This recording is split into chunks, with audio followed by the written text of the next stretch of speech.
It's finally here.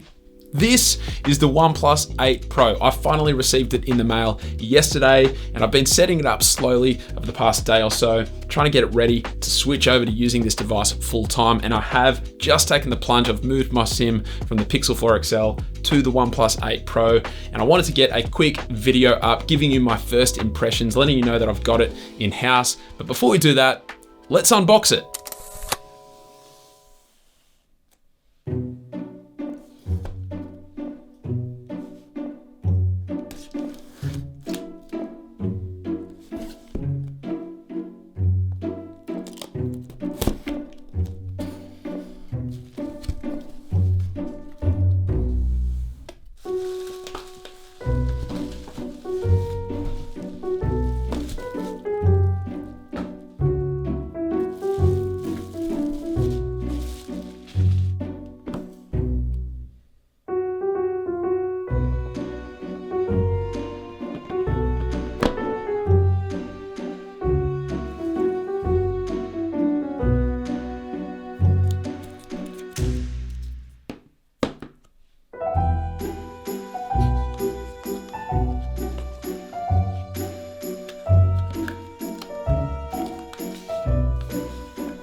Now, as I said, this is just a quick first impressions and unboxing video. I will be working on the in-depth review, which will be posted in the next 2 to 3 weeks. So stand by for that. Let me know what you want to see in that in the comments down below as well. But I've been really excited about this particular phone, the OnePlus 8 Pro, mainly because I feel like it is a true competitor to what Samsung's just released with the S20 lineup. Now, if you haven't already seen my in-depth review of the S20 Plus, then I'll leave a link to it down below. But the reason why I see this as a true competitor is that it's got a lot of the same features as the S20 lineup. So let's think about it for a moment. The S20 and the OnePlus 8 Pro both share a very similar display. It's got curved edges, it's got the hole punch, although this one is off to the left at the top. Not sure my thoughts on that. I'll let you know in the full review. And it's also 120 Hz OLED. It's also a very vivid, sharp, bright display, one of the best, if not a match for the S20 Plus. It might even exceed it, and you'll have to wait and see in my full in-depth review for my thoughts compared to the S20 Plus on the display on this phone.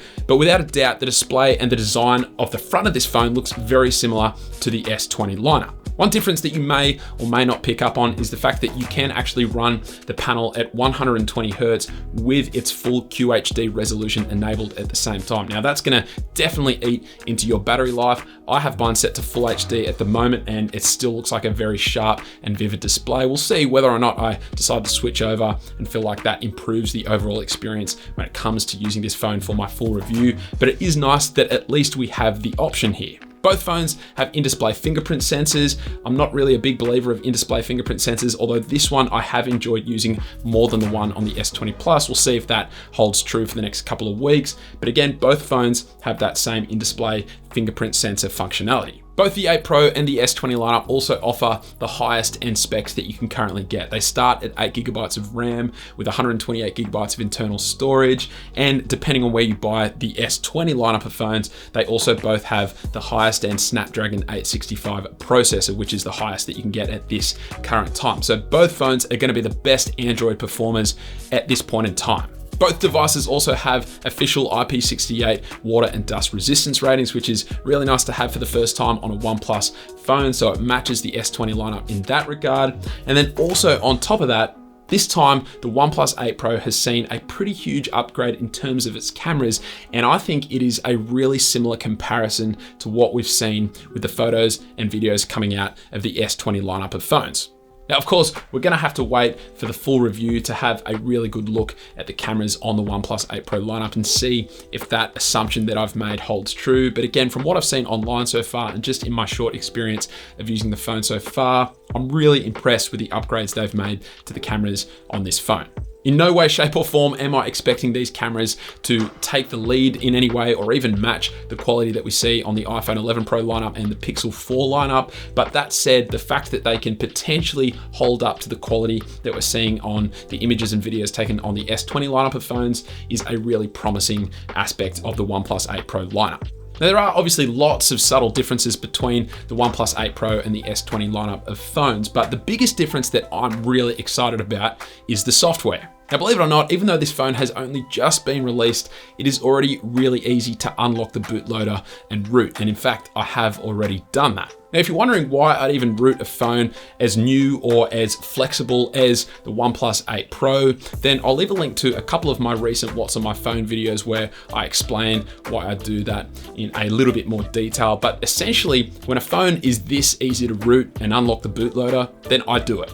The short of it is, it just gives me a little bit more flexibility down the road. And that's particularly true for me living here in Australia, where sometimes the phones I get shipped are actually a little bit more locked down and restricted compared to the ones that are released in the States, for example. Some features aren't enabled. Now, that probably isn't the case with the OnePlus 8 Pro, but again, it just gives me some freedom to be able to tweak the phone and have fun with it a little bit later on. But again, the fact that OnePlus makes it this easy for their phones to be rooted and have the bootloader unlocked is a testament to their whole mentality around software development and so on and so forth. And that is also reflected in their software experience, which for mine has veered a little bit too far off what I generally prefer in terms of the whole Pixel experience. That's always been my preferred flavor of choice. But again, the fact that they offer you lots of flexibility in their software is a really appreciated factor. I will say in pretty much every phone review these days, I talk about the always on display implementation because it's one of my favorite must-have features when it comes to using a phone with an OLED panel. And I think because I'm so obsessed with the implementation that Google has loaded onto their Pixel lineup of phones. And OnePlus is probably the worst of the lot in this regard in that they are still yet to actually offer an always on display feature. Now, after lots and lots of user feedback, OnePlus have finally said that they will bring back an always on display implementation for their OnePlus lineup of phones, which is amazing. They said it's going to happen in the near future. Who knows what near future means? That could mean next year potentially. Hopefully that's wrong and it's really soon that we see an always on display implementation because it's actually a feature I really miss not having. But then the last really big similarity between this phone and the S20 lineup of phones is not a good one for the first time, and it's the price. Man, this thing was just as expensive as the S20 Plus was for me to buy. And you heard that right, this is a phone that I purchased myself. It's not a review unit, unfortunately. I didn't end up getting sent one. But that said, the price of this phone was pretty hard to swallow. OnePlus has always been known to undercut the prices of other flagship devices whilst being able to offer as good and sometimes even better an experience. And so this is their first truly flagship priced phone. And it is, as I said, pretty hard to swallow because we've known OnePlus to be such good value for money in the past. And so that means we're gonna have to hold a pretty high standard for the quality of this phone. And again, I'll be unpacking all of that in the full in-depth review. Now, the good news is with that increase in price, we do for the first time see the inclusion of wireless charging, which I think at this price point is actually a necessity, but the fact that it's here is great. I appreciate it. I use wireless charging in and around my house all the time, so that's nice. And as I said before, we do now also have that IP68 water and dust resistance rating. But at this point in time, it no longer feels like that, holy heck, how is this phone this cheap sort of value anymore? And so for the full review, I will be putting this phone under a microscope and seeing how it holds up compared to the other flagships and whether or not OnePlus has made the right move to move into this sort of flagship territory. But that is it for this first impressions video. Just a quick one, some initial thoughts and observations that I wanted to share with you straight out of the gate.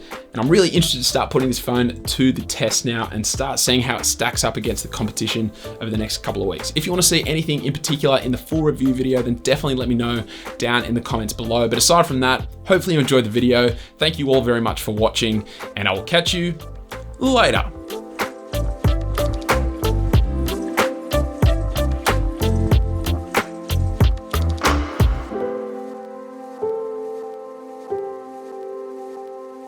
you.